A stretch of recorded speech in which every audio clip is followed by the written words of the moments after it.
जी नमस्ते। ये एक प्रॉब्लम हमारे सामने है। This was asked in IIT JEE advance 2020। इस प्रॉब्लम में दो फंक्शंस हैं fx and gx, both are defined from r to r। r से r में डिफाइंड है।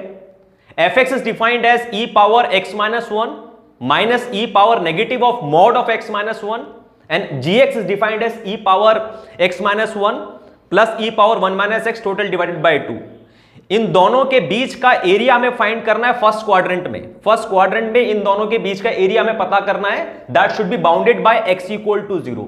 x इक्वल टू 0 मतलब कि y एक्सिस इन दोनों के बीच का एरिया और फर्स्ट क्वाड्रेंट में। ये है प्रॉब्लम, ठीक है। तो एरिया बाउंडेड पूछा गया है तो जाहिर सी बात है ये इंटीग्रेशन का प्रॉब्लम है। इन दोनों के बीच के डिफरेंस को इंटीग्रेट करना है। कहां से कहां इंटीग्रेट करना है वो हमें पता नहीं है। तो कहां से कहां इंटीग्रेट करना है ये पता करने के लिए एक रफ आइडिया होना चाहिए इन दोनों फंक्शंस के ग्राफ्स के बारे में। रफ आइडिया होना चाहिए, एग्जैक्ट आइडिया नहीं होना चाहिए। एग्जैक्ट आइडिया भी अगर हम ले लें तो वो रिवीजन के लिए, नॉलेज के लिए, प्रैक्टिस के लिए अच्छा है, बट हम यहां पर कम से कम एक बेसिक और रफ आइडिया जरूर लेंगे। बेसिक और रफ आइडिया का मतलब यह है कि दोनों के दोनों फंक्शन कभी जीरो होते हैं क्या? जीरो होते तो कहां जीरो होते हैं? एक दूसरे को काटते कहां पर हैं? x जब माइनस इंफाइनाइट की तरफ जाता है तो दोनों फंक्शन कैसे बिहेव करते हैं? x प्लस इंफाइनाइट की तरफ जाता है तो दोनों फंक्शन कैसा बिहेव करते हैं? तो ये रफ आइडिया हमें लेना है। तो दो पार्ट है इस प्रॉब्लम में। पहला पार्ट ये है कि इसका एक प्लॉट करना और दूसरा इंटीग्रेट करना। कहां से कहां तक? x इक्वल टू 0 से लेकर जहां पर भी काटते हैं एक दूसरे को वहां पर, ठीक है। तो इसका थोड़ा बिहेवियर में स्टडी करते हैं। इस फंक्शन का e पावर x माइनस 1 है, e power mod of negative mod of x minus 1 है। जैसे ही मॉड आ जाता है किसी भी फंक्शन में, वो मॉड जहां पर 0 होता है उसके आगे और पीछे फंक्शन अपना बिहेवियर बदलता है। Very important thing.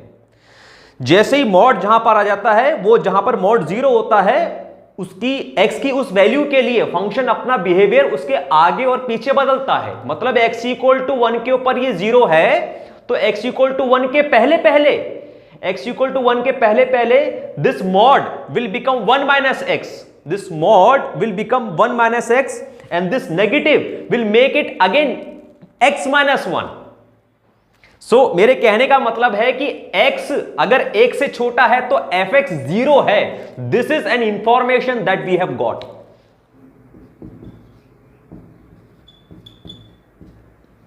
Please check. अब दोनों एक जैसे दिख रहे हैं, ओके। तो x लेस देन 1 के लिए फंक्शन पूरा 0 पर है, लेटा हुआ है। x ग्रेटर देन 1 के लिए ये है। अब x जब 1 से बड़ा होगा तो ये फंक्शन कैसा बिहेव करेगा? ये हमेशा बढ़ता ही बढ़ता रहेगा या फिर गिरता रहेगा या बढ़ता गिरता रहेगा या कभी 0 भी होगा? ये सब इंफॉर्मेशन लेने के लिए हम इसका डेरिवेटिव चेक करते हैं। एक तो हमें इसका डेरिवेटिव चेक करना है और दूसरा हमें देखना है कि कभी ये 0 होता है क्या। Please check.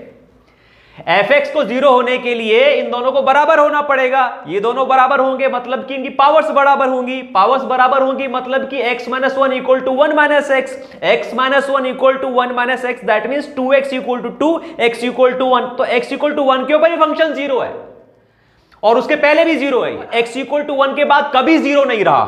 Please understand, that is important note. Now check derivative. e की power x minus 1 always positive, e की power 1 minus x always positive. That means derivative will always be positive for x greater than equal to 1। इसका मतलब क्या है? ये graph कुछ कुछ कैसा बिहेव कर रहा है? ये कुछ कुछ ऐसा बिहेव कर रहा है। x इक्वल टू 1 तक तो पूरा लेटा हुआ है और x इक्वल टू 1 के बाद इसने चढ़ना स्टार्ट किया। अब मुझे नहीं पता ये कैसे चढ़ रहा है, ये स्ट्रेट चढ़ रहा है कि ऐसे चढ़ रहा है कि ऐसे चढ़ रहा है, बट हमको इतनी समझ है कि बस चढ़ रहा है ये, तो हम इसको ऐसा मान लेते हैं कुछ कुछ ऐसा है ये। We do not want to go into the exact precision of this graph. एक मोटा मोटा आइडिया होना चाहिए। तो ये है f ऑफ x बेसिकली। अभी fx के बारे में ये जानकारी हमने ले ली। अब gx के बारे में कौन कौन सी जानकारी हमें देखते मिल जा रही है। ये एक एक्सपोनेंट फंक्शन है, दूसरा एक्सपोनेंट फंक्शन है। दो एक्सपोनेंट फंक्शन आपस में जुड़ रहे हैं, ये कभी 0 नहीं होगा। पहली इंफॉर्मेशन हमको ये मिल जा रही है, ये कभी 0 नहीं होगा। x equal to minus infinite पर कैसा बिहेवियर है, x equal to minus infinite लेके जाऊंगा ना तो ये e की पावर माइनस इंफाइनाइट देगा, तो ये e की पावर माइनस इंफाइनाइट जीरो हो जाएगा। x equal to minus infinite लेके जाऊंगा तो ये e की पावर प्लस इंफाइनाइट हो जाएगा, तो ये जीरो प्लस इंफाइनाइट इंफाइनाइट देगा। Please understand very important information, x goes to infinite मतलब कि अगर ग्राफ देखूंगा ना मैं तो पीछे जाने पर भी ये इंफाइनाइट की तरफ जा रहा है और आगे जाने पर भी इंफाइनाइट की तरफ जा रहा है और जीरो कभी हो नहीं रहा है, तो एक नाव जैसी बन जाएगी। ऐसा मुझे मोटा मोटा आइडिया आता है, एक नाव बन जाएगी, उसका डेरिवेटिव बीच में कहीं जीरो होगा। डेरिवेटिव बीच में कहां जीरो होगा, जैसे कि यहां पर ये जीरो था 1 के ऊपर, x इक्वल टू 1 के ऊपर, basically g derivative x zero है, तो ये नाव का जो पेंदा आ रहा है x इक्वल टू 1 के ऊपर आ रहा है।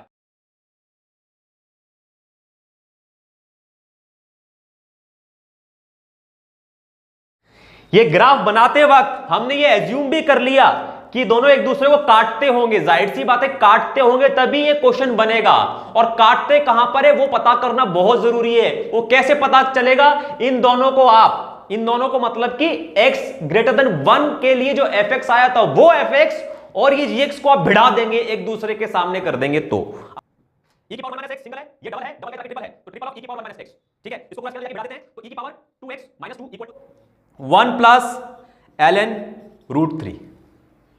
तो आप देख सकते हैं कि चूंकि जो fx का बिहेवियर है वो x इक्वल टू 1 के पहले अलग है और 1 के बाद अलग है, इसीलिए ये जो एरिया है, this area will just be integration of gx starting from 0 to 1। Okay, so this area will be integration of 0 to 1 of e की power x minus 1 plus e की power 1 minus x divided by 2 dx equal to half of e minus 1 by e area है, this one area. ये वाला जो area है ये हमें प्राप्त होगा g माइनस एफ करने से, g, तो this is g minus F. g minus F को हम इंटीग्रेट करेंगे फ्रॉम 1 to 1 प्लस ln √3।